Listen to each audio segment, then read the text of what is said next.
नमस्कार, स्वागत है आप सबका न्यूज़ बुलेटिन में।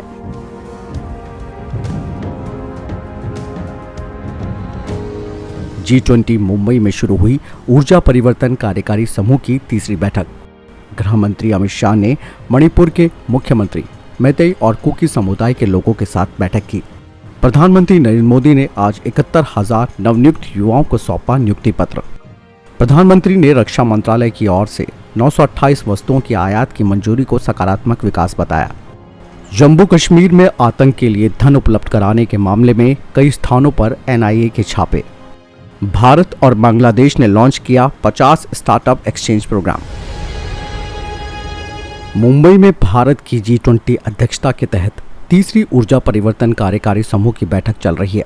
भारत की अध्यक्षता के तहत 6 प्राथमिकता वाले क्षेत्रों में प्रौद्योगिकी क्षेत्र में संबंधित ऊर्जा संक्रमण के लिए कम लागत का वित्त पोषण, ऊर्जा सुरक्षा और विविध आपूर्ति श्रृंखलाएं, ऊर्जा दक्षता, औद्योगिक कम कार्बन उत्सर्जन और जिम्मेदार खपत, भविष्य के लिए ईंधन और सार्वभौमिक पहुंच शामिल है। मुंबई में भारत की G20 अध्यक्षता के तहत ऊर्जा संक्रमण कार्य समूह की बैठक के दूसरे दिन भारत के G20 शेरपा अमिताभ कांत ने अंतर्राष्ट्रीय संगोष्ठी को संबोधित किया। संगोष्ठी का विषय था स्वच्छ ऊर्जा में बदलाव के लिए छोटे मॉड्यूलर रिएक्टर।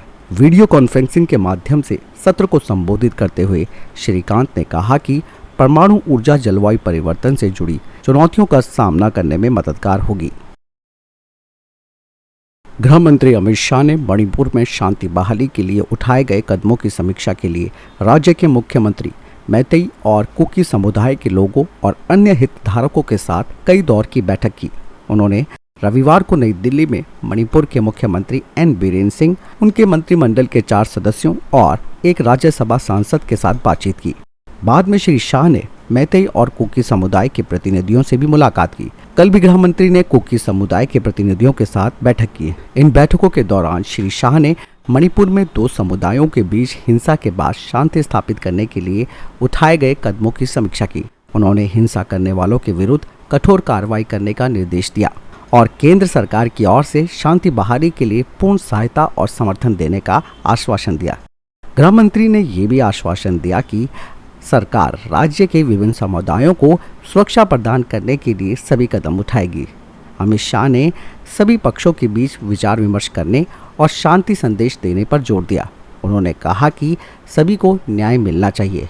उन्होंने लोगों की परेशानियां दूर करने के लिए राहत और पुनर्वास की प्रक्रिया को तेज करने पर भी जोर दिया।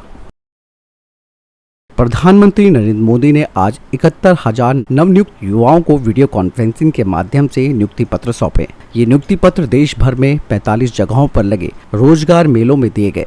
इस अवसर पर नवनियुक्त कर्मियों को संबोधित करते हुए प्रधानमंत्री ने कहा कि रोजगार मेला युवाओं के सशक्तिकरण और राष्ट्र विकास में उनकी भागीदारी को मजबूत करने के लिए सरकार का प्रयास है। उन्होंने ये भी कहा कि इस तरीके के रोजगार मेले युवाओं के प्रति सरकार की प्रतिबद्धता को दर्शाते हैं। प्रधानमंत्री ने कहा कि सरकार ने पिछले 9 सालों में नियुक्ति प्रक्रिया को अधिक पारदर्शी और साफ सुथरा बनाने के लिए प्राथमिकता दी है। उन्होंने बताया कि अब रिक्त पदों के लिए आवेदन करने और परिणाम प्राप्त करने की पूरी प्रक्रिया ऑनलाइन हो चुकी है। रोजगार सृजन के बारे में बोलते हुए प्रधानमंत्री मोदी ने कहा कि पिछले 9 वर्षों में देश में रोजगार के अवसर बढ़ाने की ओर सबसे ज्यादा ध्यान दिया गया है।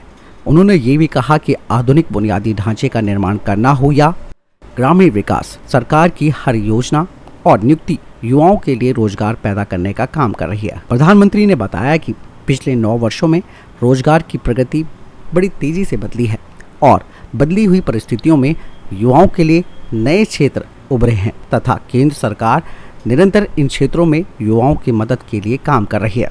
श्री मोदी ने कहा कि 2014 से देश में स्टार्टअप संस्कृति की नई क्रांति नजर आई है। 9 वर्ष पहले देश में जहां 100 स्टार्टअप थे, उनकी संख्या अब बढ़कर 1 लाख हो गई है।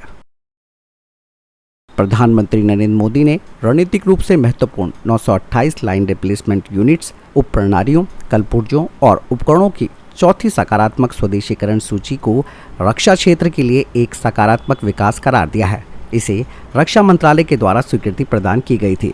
रक्षा मंत्री राजनाथ सिंह के एक ट्वीट को साझा करते हुए प्रधानमंत्री ने कहा कि इस पहल से आत्मनिर्भर भारत के प्रति हमारे संकल्प को मजबूती प्राप्त होगी और स्थानीय उद्यमशील प्रतिभाओं को बढ़ावा मिलेगा। राष्ट्रीय अन्वेषण अभिकरण NIA आज आतंक वित्त पोषण मामले में जम्मू कश्मीर में 13 स्थानों पर छानबीन शुरू कर चुकी है। NIA ने जमात-ए-इस्लामी सहित विभिन्न गैर कानूनी संगठनों के द्वारा केंद्र शासित प्रदेश में आतंकी और विध्वंसक गतिविधियां चलाने के मामले में बड़गाम, शोपियां, पुलवामा, श्रीनगर और अनंतनाग जिलों में छापेमारी की है।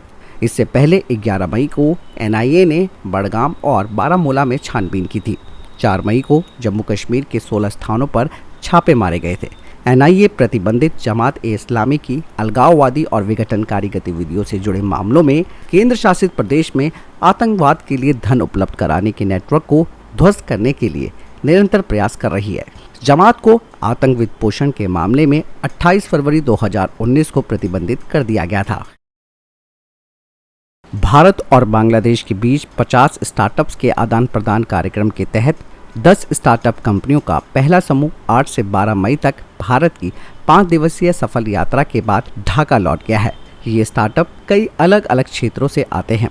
इनमें ई-कॉमर्स, स्वास्थ्य, परिवहन, लॉजिस्टिक, ऊर्जा, शिक्षा और कौशल विकास से संबंधित स्टार्टअप शामिल है।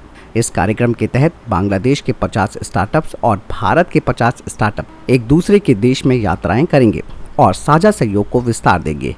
इसके अलावा व्यापारिक संबंधों को बढ़ावा देना, ज्ञान और अनुभव को साझा करना तथा युवाओं का उत्साहवर्धन और उद्यम संबंधी सहयोग करना भी इस कार्यक्रम के प्रमुख उद्देश्यों में शामिल है। इस कार्यक्रम की परिकल्पना प्रधानमंत्री के द्वारा दोनों देशों की हाल ही के द्विपक्षीय शिखर सम्मेलन के दौरान की गई थी।